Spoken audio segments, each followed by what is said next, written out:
নমস্কার প্রিয় দর্শক বন্ধু, আপনারা সবাই আশা করছি ভালো আছেন। আজকে আমরা ডিসকাস করব একটা নতুন টপিক নিয়ে পর। প্রিয় দর্শক বন্ধু, আপনাদের সামনে আমি একটা চার্ট উপস্থাপনা করেছি। এই রেড চার্টটা কিসের? এটা হচ্ছে করমণ্ডল অর্থাৎ সিআইএল, যেটা আমরা গ্রোমোর কোম্পানি হিসেবে চিনি, তাদের নতুন এমআরপি। অর্থাৎ এপ্রিল মাসের পর থেকে ফার্টিলাইজারের এই এমআরপি লাগু হতে চলেছে। অর্থাৎ বর্তমানে নতুন যে সারগুলো আসবে তাতে এই এমআরপিটা প্রিন্ট হয়ে আসবে। যুদ্ধের কারণে ফার্টিলাইজার ইম্পোর্টের ক্ষেত্রে একটা সমস্যার সৃষ্টি হয়েছে এবং যে কারণে একটা শর্ট সাপ্লাই দেখা যাচ্ছে। এবং যেহেতু র মেটেরিয়ালসের একটা শর্টেজ, অর্থাৎ আমাদের দেশে পটাশ কিন্তু পাওয়া যায় না বললেই চলে। পুরো পটাশটাই 100% পটাশ ইম্পোর্ট হয় বাইরে থেকে, রাশিয়া, ইউক্রেন এইসব দেশ থেকে বা আদার্স দেশগুলো থেকে, কিন্তু কানাডা থেকে পটাশটা আসে। তাহলে যেহেতু আমাদের দেশে পটাশ হয় না, তাই যদি পটাশটা না আসে সেক্ষেত্রে কিন্তু আদার্স যে কমপ্লেক্স সারগুলো আছে 10-26, 15-15, 14-35-14, এই সারগুলো কিন্তু তৈরি করা বেশ একটা মুশকিল ব্যাপার হয়ে গেছে। আর যুদ্ধের কারণে স্ট্রেটস অফ হরমুজ যেহেতু বন্ধ আছে বা ঠিকঠাক সাপ্লাই আসছে না, বা জাহাজের মধ্যে নর্মাল যেভাবে আসে সেই গতিবেগে বাধা যাচ্ছে, যে পরিমাণ মাল আসার কথা ছিল আসছে না, সেই কারণে একটা র ম্যাটেরিয়ালসের একটা শর্টেজ হয়েছে এবং যুদ্ধের কারণেও একটা প্রভাবিত হয়েছে। তো এই যে দাম, এই অস্বাভাবিক দাম কিন্তু ভারতবর্ষব্যাপী চাষিদেরকেও এফেক্ট করবে এবং যারা এই ফার্টিলাইজার বিজনেসের সঙ্গে জড়িত তারাও কিন্তু একটা ধাক্কা খাবে।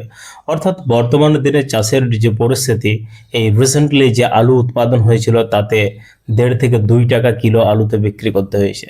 তাহলে সারের দাম যদি এত বেশি হয়, কোনোভাবেই চাষ করে লাভের অঙ্কে আসা সম্ভব নয়। আমরা একটু চার্টটা দেখে নিচ্ছি। অর্থাৎ 14-35-14 সিআইএল তথা গ্রোমোর কোম্পানির আগে দাম ছিল 2150। এটা কিন্তু অলরেডি একবার বেড়েছে। তার আগে দাম ছিল 1800 থেকে দাম হয়েছে 2150-এর মতো। প্রিন্ট একবার অলরেডি বেড়েই ছিল।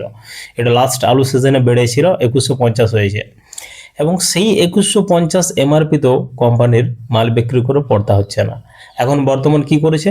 2350 টাকা এমআরপি করেছে। অর্থাৎ এই দামের নিচে আর পাওয়া যাবে না। এবং বর্তমানে ভারত সরকার একটা নতুন নিয়ম তৈরি করেছে যে সারের এমআরপির ওপর তারা আর কন্ট্রোল করবে না, সরকারি কোনো কন্ট্রোল থাকবে না। কোম্পানি নিজের মতো করে তাদের পর্দা অনুযায়ী রেট মোটামুটি তারা প্রস্তুত করতে পারে। তাদের যে দামে বিক্রি করলে পড়তে হবে তারা সেই দামে বিক্রি করতে পারে। সরকার আর দাম নিয়ে মাথা গলাবে না। শুধুমাত্র দুটি প্রোডাক্টের এমআরপি ফিক্সড থাকবে, যেটা হচ্ছে ডিএপি এবং ইউরিয়া। ডিএপির ক্ষেত্রে 1350, এই জায়গাটাতে গভর্নমেন্ট একটু রেগুলেশন করে, কন্ট্রোল করে। এবং ইউরিয়ার ক্ষেত্রে 266। বাকি সমস্ত সার কোম্পানির যেমন পড়তা হবে তারা তাদের আয় ব্যয় খরচ অনুযায়ী বিক্রি করবে। এবং কোথাও না কোথাও এত হেভি সাবসিডি দেওয়ার পরেও কিন্তু ফার্টিলাইজারের দাম কোনো মতে কন্ট্রোলের মধ্যে থাকছে না, সেটা কিন্তু সীমা ছাড়িয়ে যাচ্ছে। 15-15-15 এই ফার্টিলাইজারটার দাম আগে ছিল 1650, এখন হয়ে গেছে এপ্রিল মাসের পর থেকে 1950। 20-20-13 যে সারটা 1500 টাকা এমআরপি ছিল আগে, এটা মোটামুটি 1000, 1100, 1200 এরকম দামে পাওয়া যেত। তার থেকে বেড়ে অলরেডি 1500 হয়েছে। অর্থাৎ মানুষের 1500 দামটাই গায়ে লাগছিল, কিন্তু কিছু করার নেই, সেটাতেও আর পাওয়া যাবে না। এরপর হয়ে যাবে 1800।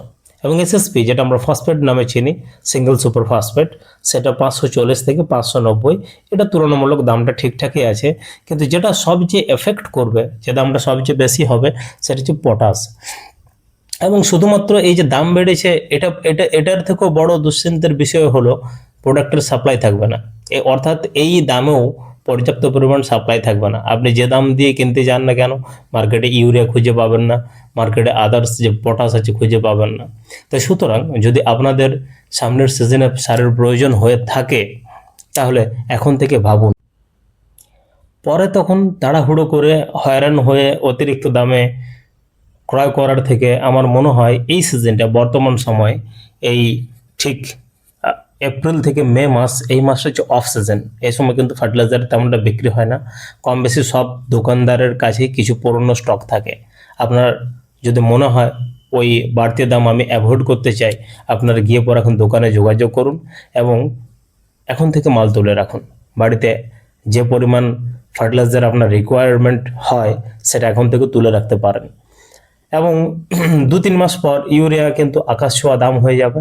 শুধু দাম বাড়বে এমনটাই নয়, সাপ্লাইও থাকবে না। আপনি যে কোনো পয়সায় নিয়ে যান পাবেন না, কারণ প্রোডাক্টটা শর্টেজ হয়ে যায়। তাহলে যেহেতু আপনাদের প্রয়োজন এবং জমিতে না দিলে মুশকিল কেস হয়ে যাবে, তাই আপনারা এখন এই সময় কিন্তু ইউরিয়াটা পাবেন বা আদার্স যে ফার্টিলাইজার পাবেন 1-2 বস্তা করে আপনারা বাড়িতে কিনে রাখতে পারেন।